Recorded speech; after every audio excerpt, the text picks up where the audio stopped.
On today's episode, we celebrate Codependence Day, the advantages of being the bottom, and Steve from Blue's Clues makes us all cry. All that and more on today's episode of Bad Advice with Lori Beth Denberg. Help me out, almighty Lori Beth Denberg. Give me the vital information so I get the red light sooner, yeah. The church of Lori Beth is in session and we're reading from the scriptures of vital information. Talking my goddess and my savior, my LBT. Just tell me what's going on with me. Oh, my goddess and my savior, my LBT. Just tell me what's going on with me. The Lori Beth Denberg. Hello, everyone. I'm Lori Beth Denberg, and welcome to the Bad Advice Podcast. Woo! With me, as always, is Clark Crozer. Hello. Hello, Clark. How are you? I'm good since you gave me this new ice. You like my new ice machine? Well, I will say to the listeners who I don't think have heard this important bit about me. Oh, yeah? I love ice. Yeah. Any drink I have is mostly ice. Yeah. And if I don't have ice, if I can, I will put whatever my beverages in the freezer for a while. Mhm. But so I came over here to, do this podcast and talk my brains out. Yeah. So I need some water. Yeah. I get ice out of the refrigerator, clinkety clank thing. And Clark comes in and goes, we have better ice. And I'm like, really? So there's this little ice machine that makes a little kind of It's like chewy pellet ice. It's like Sonic ice. I think Yes. that's what most people know and it as. it kind of like squeaks when you chew it, Yeah. like cheese curds. Yeah, exactly. So I'm pretty fucking pleased with that. I have this like goblet of ice/water. Yeah, it's amazing. We've been using it non-stop. Every morning Lex goes to school. We fill his thermos with ice water. Oh, He still comes. It's amazing because it's the little pellety kind. You think it would melt really quick. yeah. But in the thermoses, it stays alive for like hours and hours. He came home from school one day and his thermos was still clinking from the ice. Nice. I was like, that's pretty amazing. I Thank love you, this ice. technology. But you're doing good? I'm doing okay. Have you How been are doing- you? What? Have you been doing anything fun lately? I have been. I've been busy. Yeah. I Yeah, have me all of too. a sudden a lot of obligations. Yeah, right? This is a wonderful life I have. All these obligations and at the same time manage to get nothing done. So I'm Yeah, looking for a right? way to relax. Are you doing Yeah. anything this weekend? See, that's the thing. I'd love to go see a movie, Yeah. but it's still COVID-y. And Mm. I haven't gone into a movie theater in over a year. I used to love seeing movies, and now it's even worse because our friend that we worked with at the ad agency named Mhm. Chris Cowan, Ah, he is a badass cameraman now. yeah, he is. In major movies. He worked on Wonder Woman. He's worked on like really big movies, and he worked on this new Shang-Chi movie, the new Marvel movie. And Okay. I desperately want to go see it. I want to support my friend. I Yeah. want to make sure that the movies that he works on make lots of money, and I can't do any of that because is stupid COVID times. Yeah, I agree, and I will also say that I have gone to one movie. Have you? I did. Okay. I went with my friend, and we went to see M. Night Shyamalan's Old. Oh, the Because- people at the beach. Yes, The People at the Beach, and because, as I put on Facebook, we love M. Night Shyamalan. We don't care what you say. All right. And at So the how same, was it? I mean, being at the theater was strange. Right? There were very few people there. It was Okay. like the super nice, yummy theater where you order the food to your little seat. Yeah. There were, I mean, maybe 6 of us in the theater. Who Okay, knows? that's not that horrible. And we were like masked except for when we were eating. Right. But it's weird. It was very strange going there. Right. And the movie itself had tons of trouble, but we still loved it.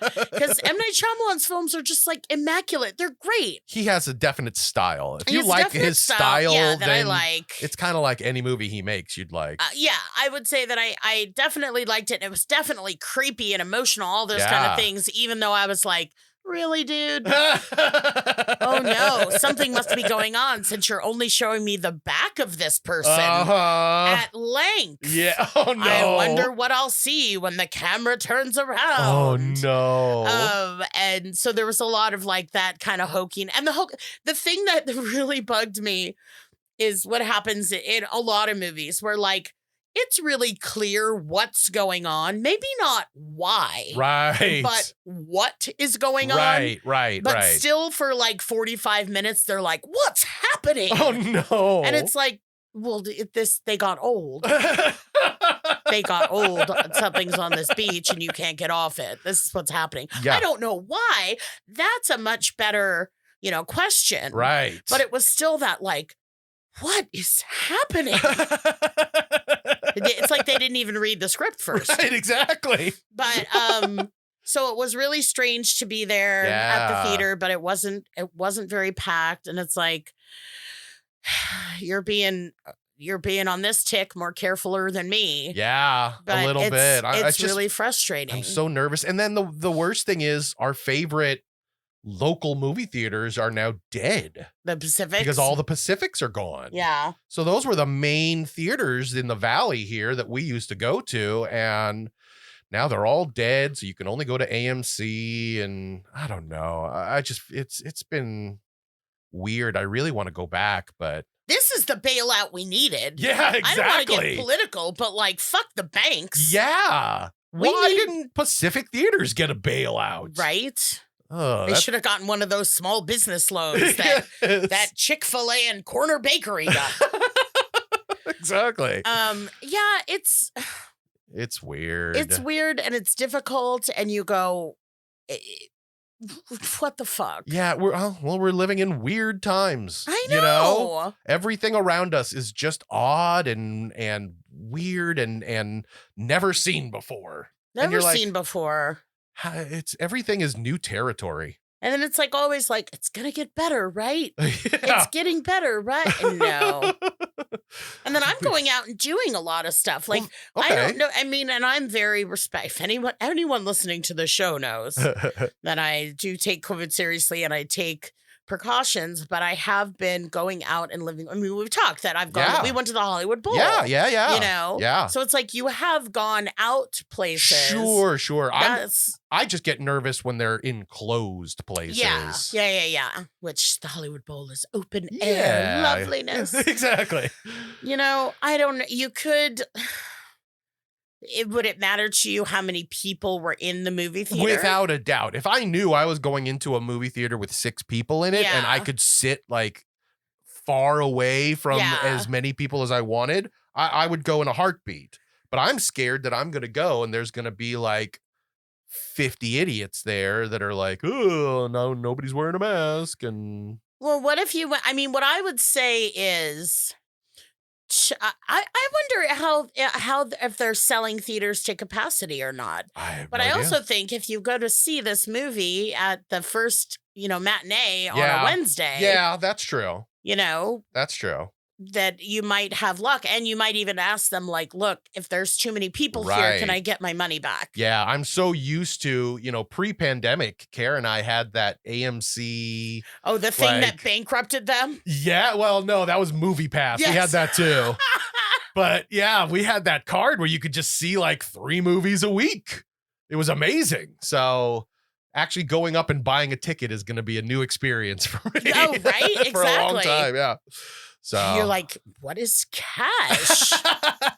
Exactly. I think I was at Chili's, and years ago, it's probably longer than I think, they started putting those like, not iPad, but like tablet things on the table, and you like order stuff through it, and then you do your bill on it. Pay your bill, yeah. But I had cash, and I'm just like looking and I'm poking at it, and then the waitress comes up, and I really just look at, I have the money in my hand, and I go, can I still pay with human money? Like, I really was just like so confused and so upset that the world had passed me by. Right. And she laughed and she's like, yes, you can. Don't worry. Oh, my goodness. Oh, my goodness. Yikes. So my advice, my bad advice is fucking go to the movies naked, Yeah. no mask, lick the seats. All right. No, I mean, that's an interesting thing. If you could ask the ticket Yeah. taker or manager, like, look, if too many people come in here, can I just get my money back? money back. Yeah. That's a good idea. That's good advice. Thank you. Okay. Thank you. I appreciate Hey, anytime. that. Especially when it takes up time during this particular hour of our week. Right? Yeah, exactly.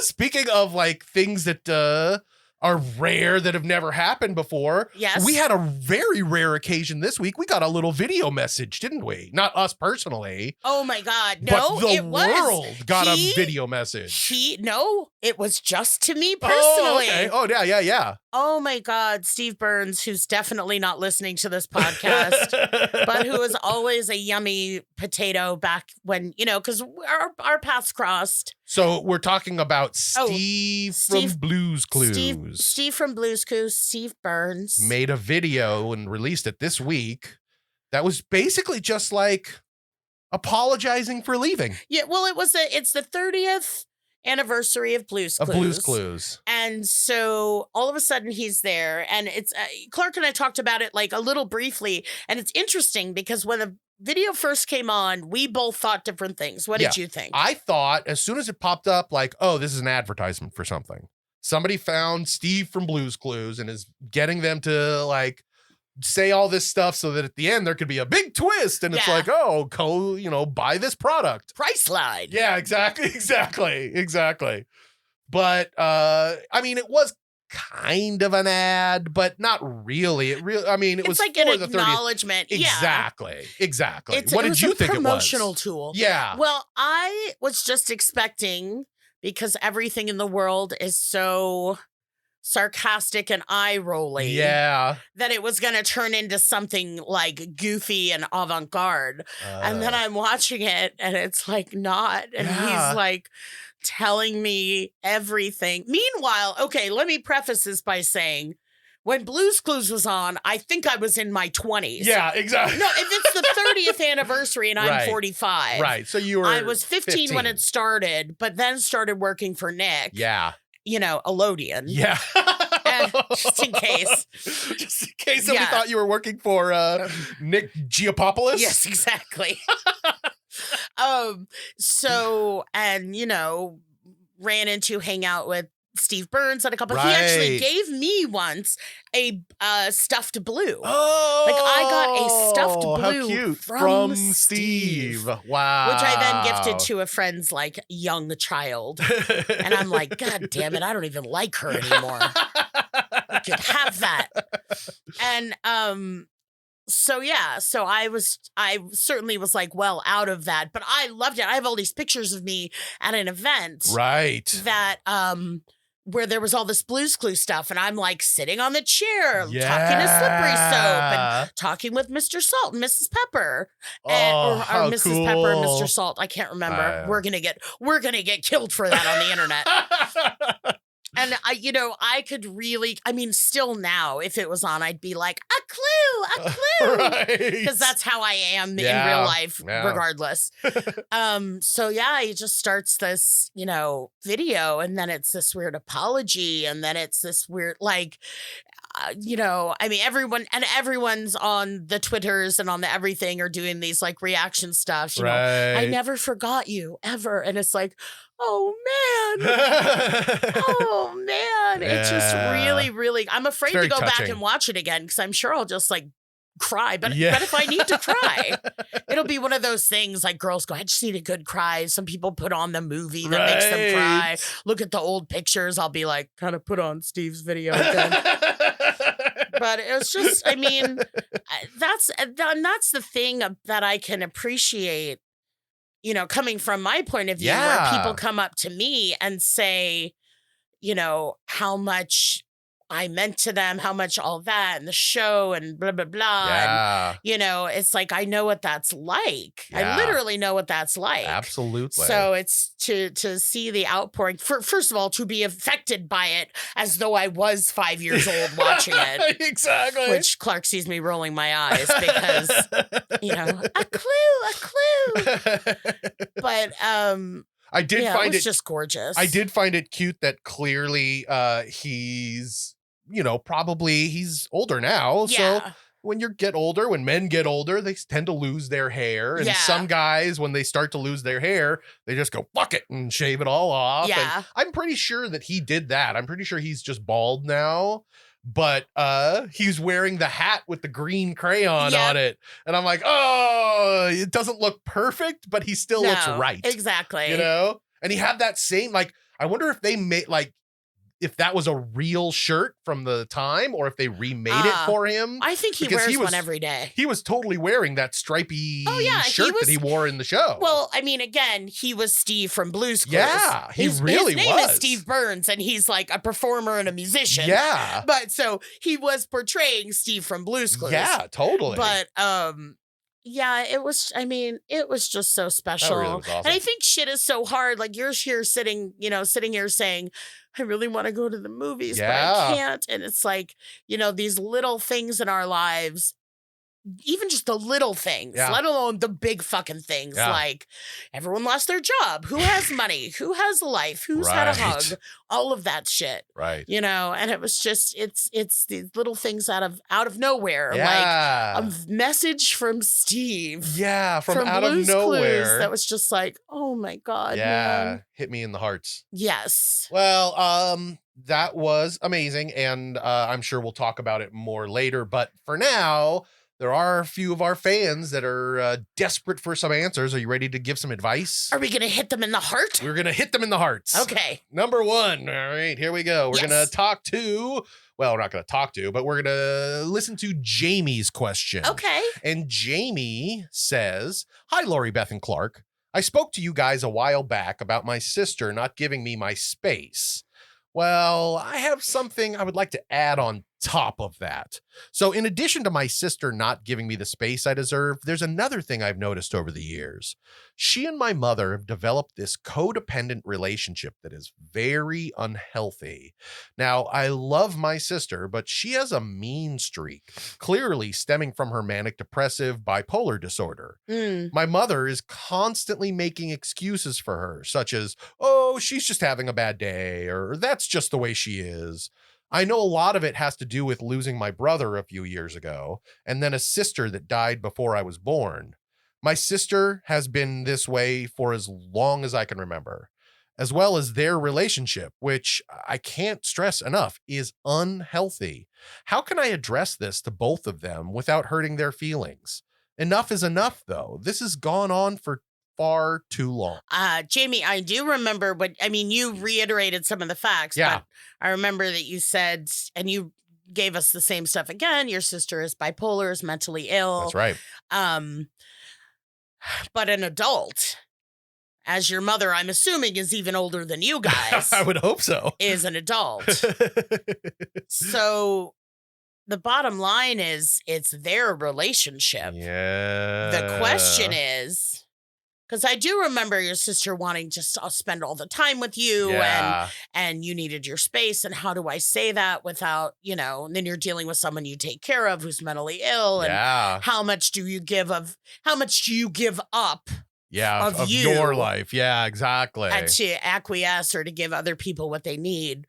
But if you're just talking about your sister and your mom, it's their business what they're doing. The question is, does shit go on and pieces fall apart that you then are expected to pick up? Right. If that's the case, then you can say, and obviously it sounds like you do a lot of the picking up in your family to start with. But I mean, you can always say something, especially if it's something where you're like, they're so codependent and it's affecting my sister negatively, like it's bad for her mental health, it's bad, like whatever it is, you can address it and maybe address it with your mom. Yeah. Or your sister. I'm even doing this thing like, I think I said this last time, Jamie, I think you and I are a lot alike. So even I'm sitting here going, I'd want to be protective of your sister and not upset her. It's like, she's an adult. Yeah. She's an adult. Yeah. With a diagnosis. And you said she's always been this way. It's like, she's always been this way because it's an illness. Yep. It's a malady that is what she's got. Yeah. But if there are things that how is it affecting you is Right. the main question. Right. Or is it affecting you? Yeah, or is it? Other than the fact that you just constantly see them being unhealthy, codependent together, and the mom constantly excusing everything that the Yeah. sister is doing, is any of that disaster falling onto you? Yeah, what's the fallout of it? Yeah. And that's where you can speak up for yourself. So let's give two answers, Okay. right? So if the mom and the sister are just doing their thing and being crazy together, Yeah. what is Jamie's response to that? If God, it's I not wish I hitting knew- her, I wish I knew the details. yeah, right. I I'm like, don't are know. they drag racing at 1 a.m.? Are they doing that game with the knife on the kitchen table? Oh yeah, like an alien. Where you try not to stab your fingers? Exactly. And they're like, Jamie, come pick us up. We chopped our fingers off We need again. to go to the hospital. We put it in ice. You're like, not again. So obviously that's an extreme example. Yeah, If yeah, that's yeah, what's happening, I mean, there is a third, you could blow up the house and collect the insurance money. There you go. Get them all together being codependent. If there's any animals in there, get them out. Yeah, smart, And just, live on a beach. Live on the beach where you turn old, but no one understands why for 45 fucking minutes. Exactly. So if there are things that fall Are on you, that affecting you. fall through the cracks, Yeah. that the codependent and the crazy mix up together and then spill over the pot, Right. you're expected or feel obligated Yeah. to clean up, you can say, I'm not doing it. Yeah. You can That's say, don't come to me Yeah. with this. Yep. You know, 100%. but I suppose if you did want to say, if you did want to take that tack, it would be smart, wise, considerate, whatever word, good for you to say something initially. And Right. it's hard to say, hey, to adult women, you're codependent. Yeah. It's because it's working, it's like your brother died, your mother's son died, like this, some, I don't want to say, I was going to say weirdness, some perhaps unhealthy attachment or whatever is Right. commonplace, if not expected. Yes. But adding in your sister's mental health and all of that kind of stuff, who knows where the boundaries of like, this is okay or this is Yeah. damaging lie. Yeah. But that conversation, you get them either both or maybe one at a time, you sit them down, you have a little talk with them. But I feel like it has to be more about the stuff affecting you than about how they interact together, Yeah. right? You can comment a little bit on how they interact together, but you're sitting them down not to tell them they're being bad, Yeah. but to say, I quit. Which is exactly what we told her about her last question. That she was Is going to it? sit down. Yeah, no, I remember exactly. Like, she's going to sit down with her sister and not be like, you need to get out of my house. Right. But I need my time. Exactly. So basically, everyone can just listen to the first question we ever answered on this show and just apply it to whatever's wrong. Yeah, that's good advice. It's good advice to never listen to the show again.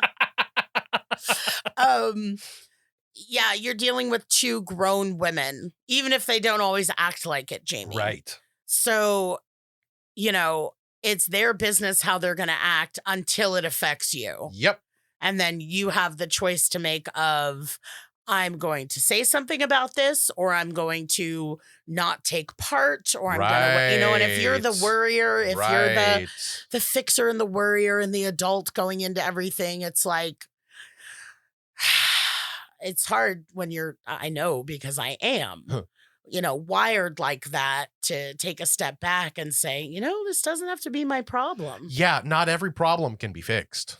No, not every problem can be fixed. And not every problem is like what I was just like smishing on in my brain is like whatever they're doing that's codependent and unhealthy is not the same as your kid climbing on the Right. railing of the balcony. Right. That's when you go, hey, I was about to say, hey, idiot, get the fuck over here. But I suppose the better tack would be like, oh no, that's very dangerous. Right. What would somebody other than your mom say? Yeah, exactly. Oh my God.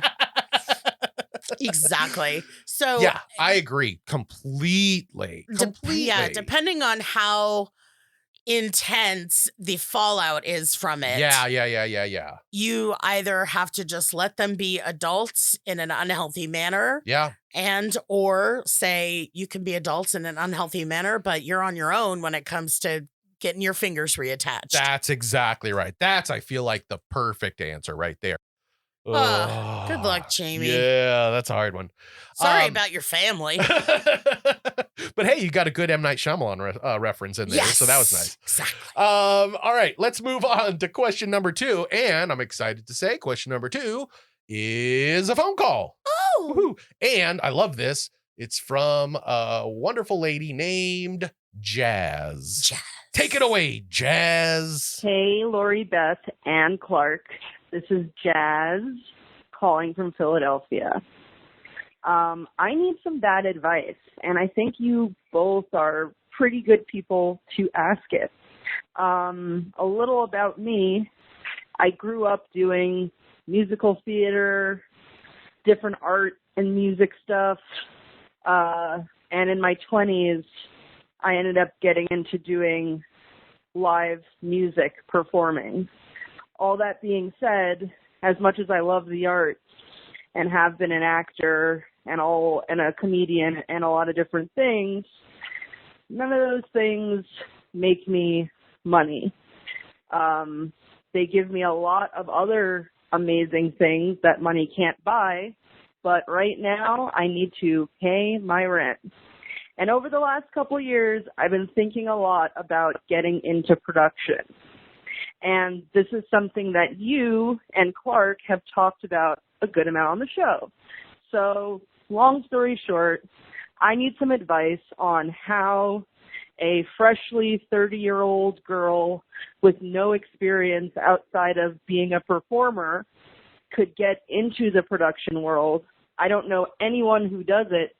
I just know little bits and pieces about that kind of job from watching reality TV and behind the scenes of reality TV. So if you have any advice on getting started doing production, that would be great. Sorry this was long-winded. Love you guys. Jazz. Thanks for your call, Jazz. I do love the phone calls. Yeah. Yeah, my first bit of advice is you got to be absolutely prepared and willing to start at the bottom. Yep. A PA. Yeah. A PA is a gopher / runner / scapegoat. I mean, for the first month or two, you might even have to be PA intern. Yes, exactly. And even those jobs can be hard to come by. It is so much about where you, or say Philadelphia. Philly, yeah. So in Philadelphia, I don't know how much production is going on. Yeah. So that could be an issue. Yeah. Let's give her really bad advice. Move immediately to New York City. I know you can't pay your rent in Philadelphia. Right, but New I'm sure York you'll be City- able to find a wonderful dumpster to call home for just a little more than you're paying now. Right, exactly. But so that would be, you say you don't know anybody that does that, but just research like what films in Philadelphia. Yeah, or production offices. Yeah. Anything related to the business. There's tons of stuff. And I know, Jazz, you're probably thinking about a production job that's on set and, you're bringing things or you're moving things or you're lighting things or whatever it is. But there's also the whole post-production or pre-production aspect to making movies and TV too. And there's lots of production jobs where you're kind of working in an office and you're working with a sound mixer or you're working with a lighting, whatever it is. There's tons of different avenues that you could find that might, be in Philadelphia, and then they ship everything to LA for filming or whatever it is. That might be a really good place to start too. Yeah. So that is the first place, is to figure out, do a little legwork, be a little sleuthy, and see what productions are around me. Yeah. I mean, Philly's a big city. There's definitely things that will be filming there. And I truly- say that not knowing if that's true at all. It could be even as small as, local news or, Precisely. local television channels. Yeah, because a lot of it too is just getting some stuff on your resume. Yeah. Can't get work without experience, and you can't get experience without work. Exactly. But that's why it's like, I was going to say be prepared, be willing, be excited to start below the bottom. Yeah, because that is where you're going to have to start. That's where you're going to have to start. Now, mind you, I feel like, at least in my life, because I was a PA for a couple of different shows, I do feel like it's not a lengthy stay of hell, right? You're not going to be a PA for 4 years.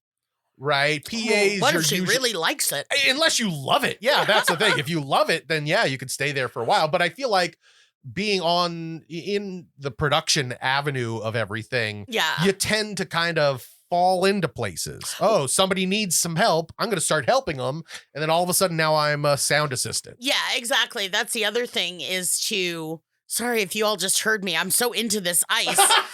I just took like a big swig of water and I'm like chewing it and I'm like, okay, Clark is talking, yes, but my microphone is still on. And I'm like, with like crunching this ice. Anyway, Jazz, get the ice. If there's anything you can do, get the tiny ice. The tiny ice. But part of it, is also, and I've talked about this, and of course it's very different. I went in as an actor. Right. So I had the leisurely, The I could luxury, come and talk to everybody, but like I just hit it hard and was like, what's your job? What does this do? What department is this? Can I say before you finish your statement here, I've seen you on set. You are one of the best, if not the most friendly actresses I've ever seen on a set. You are constantly talking to crew. You are constantly friending crew. The crew always feels like others on the set. And you have always done such an amazing job at making crew members be like, hey, she thinks I'm a person. And that's what's so funny is that like, people always say, God, you're so great to work with. And I don't really, I can see that I'm not awful to work with. Like, I try to be on board and everything. But then I'll see other people or, hear someone like you say, it's like, well, no, not everybody does that. Yeah. So, yeah, I'm all into it. I worked for a show and the writing offices were here in LA. So I worked here in the writing offices, but they didn't film. They didn't film here. They filmed up in Vancouver. So I never got to be on set. I very the poor rarely man's New York. Exactly. I never really saw a lot of the actors, but man, I would hear horror stories of some people that were just so rude and mean, and it's just unnecessary. It's unnecessary. It is very unnecessary. I don't know. It was one thing that I have always loved about seeing you on set is how you treat the crew. I like them. Yeah. They make me look good. God, they do their very best. It's a tall order sometimes. But so, Jay, the reason is because I know what they all do. Yes. Which is what I was, saying is like, I know all the cogs in the machine. Yeah. I took the time and I had very much the interest in understanding what everybody does, and then actors are just like, you're all here to film me. Right. And it's like, bitch. Yeah. So that's another thing you can do. Now, if you end up being a PA, that is a hard job. That is long hours. That is lifting waters. Not like, you know what I mean? Like cases of water. Not a cup of water. Yeah. Oh, God. My back. This Avion bottle is so much. It's just, the first thing I always think of when somebody mentions a PA is somebody unloading cases and cases of bottled water. Yeah.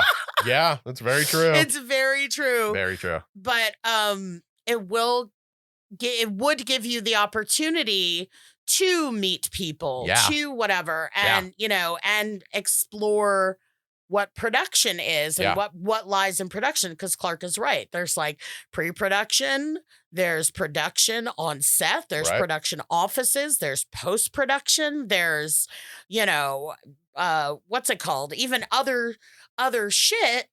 I mean, you could even go into advertising. That's the word I couldn't think of. Like promotion. Promoting, yeah. I was just really trying to think of that. I was just seeing like big posters of people's faces. You know, it is a lot, unfortunately, about who you know. Right. And you're starting off like, you know, you're cold calling. Right. So if the first thing you do is see, okay, you know, here are the news programs, here's what's filming here, here's what's ever, put together a resume, put together a cover letter, and send it out. Yeah. Don't do a headshot. No, don't do a headshot, and don't necessarily, you know, say, because another thing that people will think is like, oh, you want a job as a PA, of course, so you can get on set and be an actor. Exactly. And it's like, that doesn't sound like it's your intention, but that is a thing where it's like, yeah, tell your story walking. Yeah, and make sure your resume isn't like, in January of 2020, I played Birdie in a local production of Bye Bye Birdie. And then in 2019, I was in Sweeney Todd in the background. And that's what happens to me, though, when I have to put together like a business resume. Yeah. It looks like I was in jail for 20 years.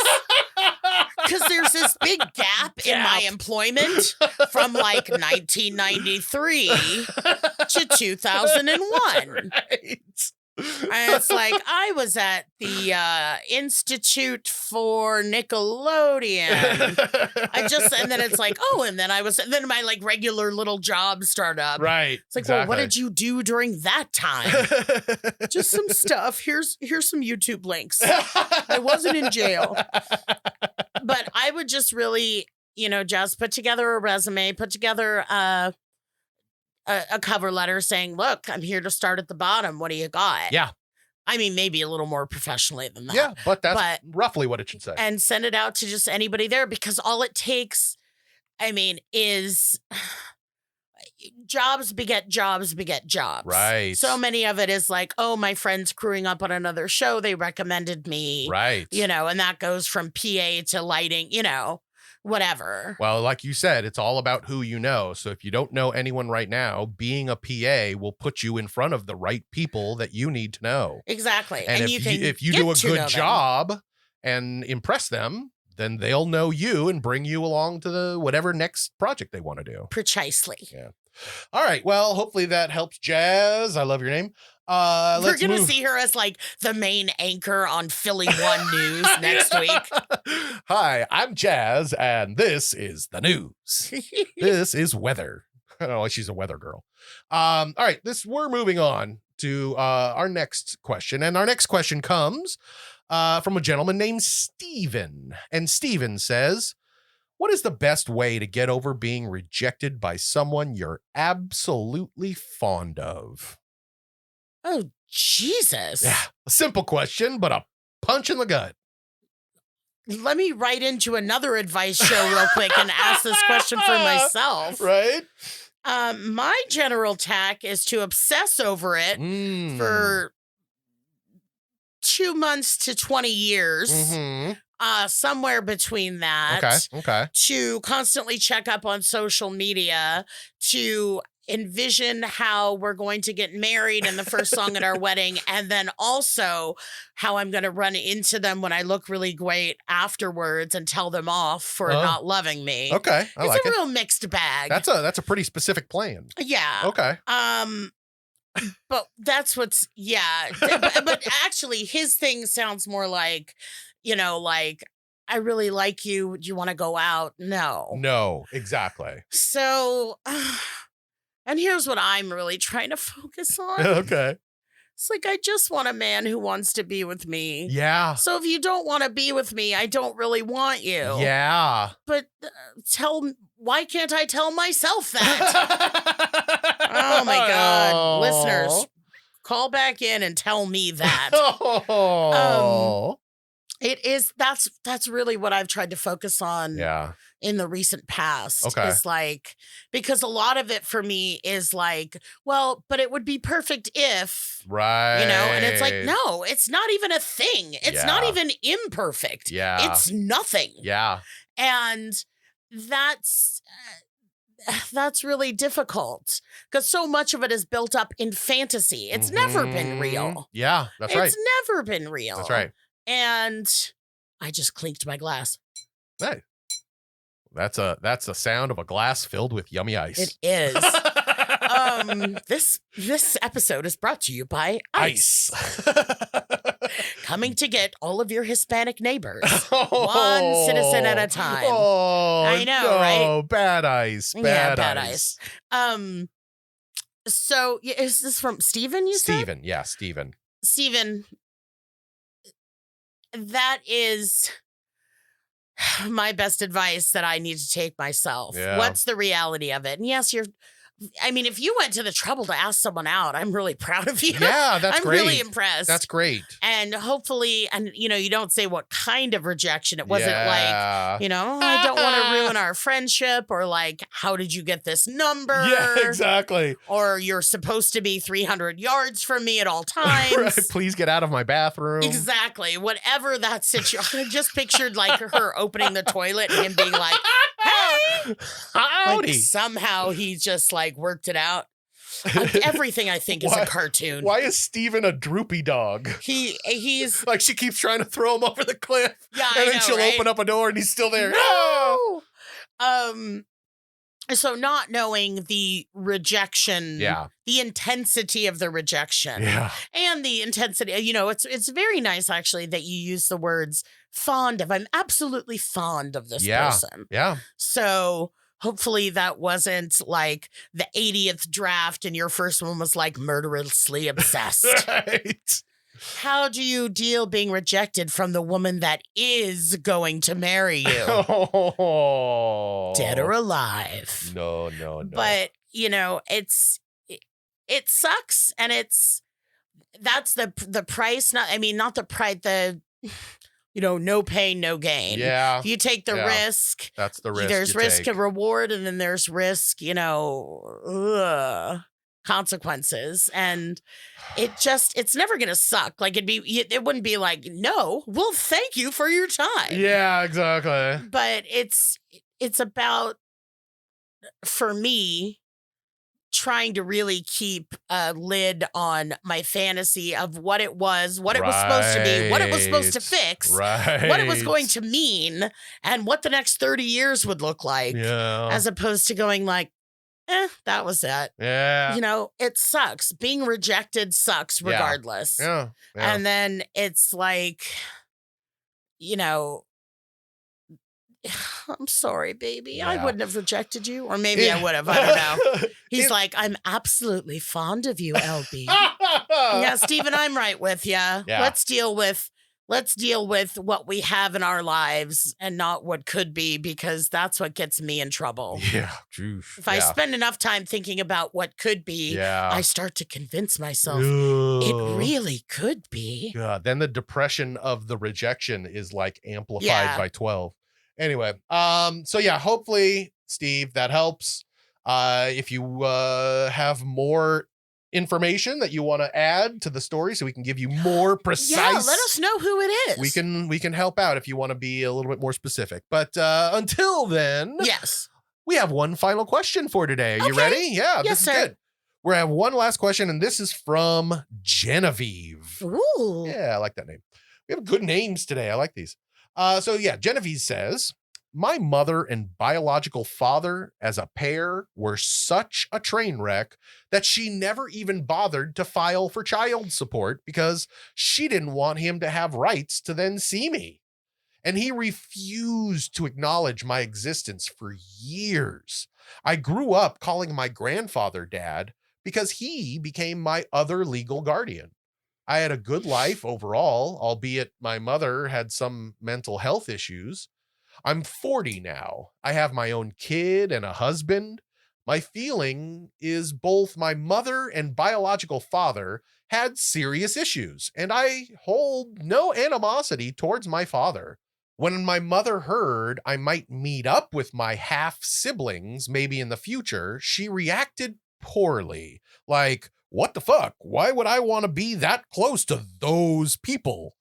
Well, I've been talking to my younger brother for a year on the phone, and I met him in person recently. I adore him. I've told a bunch of friends. I want to tell the world I have this amazing brother. I really want to share this with my mother because otherwise we're pretty close. I also don't want her to find out from someone else. I'd rather it come from me. But other family members say I shouldn't tell my mother, that she can't handle it. Do I tell her? What do I say? How do I respond if she gets really angry? And that's Genevieve. Genevieve. Yes. Yikes-a-rama. Yeah. Because there's so much awesomeness in there. I know. This is exactly what we were saying about Steven's question. Like, this is all the info. Yes. This isn't a vague question. This is detailed information. So first of all, like, crazy awesome. Yeah. I mean, except for the part where your mom's a wreck. But what I was just thinking of was, you'd frame it in this way that's like, you know, you do want to share this with your mom. Your mom's important and you're close to her, like you say. Yeah. And you can, it's not, you know, so hard to have that understanding of, I'm the one that raised you and he did nothing and he was awful and all of this. And why would you want anything to do with them? Right. But it's like, it's them. That's the key. It's them. It's not him. That's really the key.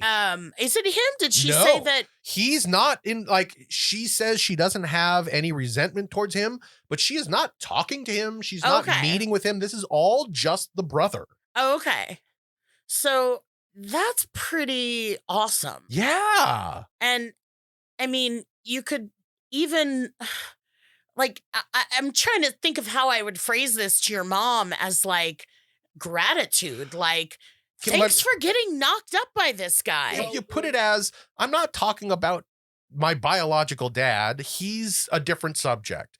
This is a different person. This isn't the person that you that knocked you up. Yeah. This is just some dude that had a troubled dad that I can commiserate with. Yeah. Right? Throw it as like, hey, I just want to be friends with somebody that's, you know, in a similar situation as I am. And might have a spare kidney. That's a great thing too. Exactly. That's perfect. But I think that's, like, I get that. Yeah. But then I also don't want Genevieve to have to, like, downplay what her deal is. Right. You know, That's true. because it's like, you know, yeah, Mom, I get it.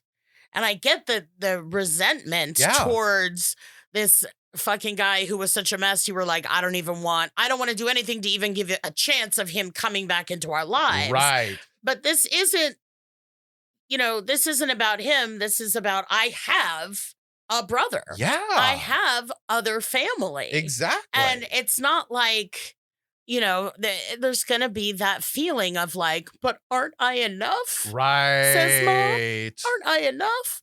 And whether, you know, whatever her reasoning is in that, it shouldn't preclude you. And it's not precluding you from going out and meeting and getting to know your flesh and blood. Yeah. Gross. But, you know, you can try to share that with her. It doesn't have to be like, oh, here's what we did. And here's come, you know, be part of my trip that I took. Let me see the pictures. You could just say like, it's really nice to have someone to commiserate with. Exactly. It's really great to have another point of view on my, you know, my life. Yeah. Because we had the opposite but the same. Now it's and you can share that with your mom as far as what you're getting from the situation. Yeah. You know, and because if your mom wants you to be happy, which we assume she does. Sure. Then that should at least be satisfying. And if she then goes, I don't want to talk about this, you're dead to me, then you go, okay, I won't tell you anymore. Right. Yeah. And exactly. back out slowly. Well, hopefully that helps, Genevieve. Other than that, though, that was our last question of the day. Last one? Last one. So we are done. Okay. I'm so happy. This was a fun podcast. We got some good, I like the names. I was just happy with the names we got. Genevieve and Jazz. Jazz. Yeah, so just badass names. Jazz hands. If you guys out there listening, if you have a question or decision that's If you have a name. if you have a badass name, please send it to us and let LB laugh at your name. Send us your problems or your names at AskLoriBeth.com. You can follow us on all the socials at AskLoriBeth, or just leave us a message with your voice at 1-855-336-2374. That's 1-855-DENBERG or 1-855-Denberg. And you can find me on Instagram at lbdenberg. lbdenberg.com. Every time. I can't do it. I'm on Instagram. I'm at lbdenberg. I'm 1,000 years old. I am on Twitter at Lori Beth Denberg, and there's the Lori Beth Denberg fan page on Facebook. That's right. You can book me for, hey, Rosh Hashanah's coming up. Oh, yeah. Rosh Hashanah. If you want to send a Day of Atonement cameo from me to someone you love /hate / need to apologize for. If you need to atone, I'm the Jew to help you. Or if you just want to get a cameo where you just drink and eat yummy ice. Yes. That would totally be doable too now. And I could do that on Rosh Hashanah. There you go. No, Rosh Hashanah, Yom Kippur. Yom Kippur. Which is the Day of Atonement, which we were just talking about. I think I blew it and said the wrong one. That's all right. Anyway, Tomato. Exactly. So you can book me for anything at cameo.com/LoriBeth. That's right. And I don't know. Thanks so much. Yeah, thank you so much for calling and listening, and we'll talk to you next week. Can't wait to get your questions, babies. Bye-bye. Bad Advice stars Lori Beth Denberg and Clark Crozer. The show is produced by me, Jeremy Balon, and part of the Seltzer Kings network. Our theme song is written and performed by Natty Ward. If you or someone you love is in need of some bad advice, you can submit your own question on our socials, all of which are Ask Lori Beth, or on our website at AskLoriBeth.com, or for a nostalgic twist, you can call 1-855-DENBERG. That's right, 1-855-336-2374, and leave your question there. Thanks for listening.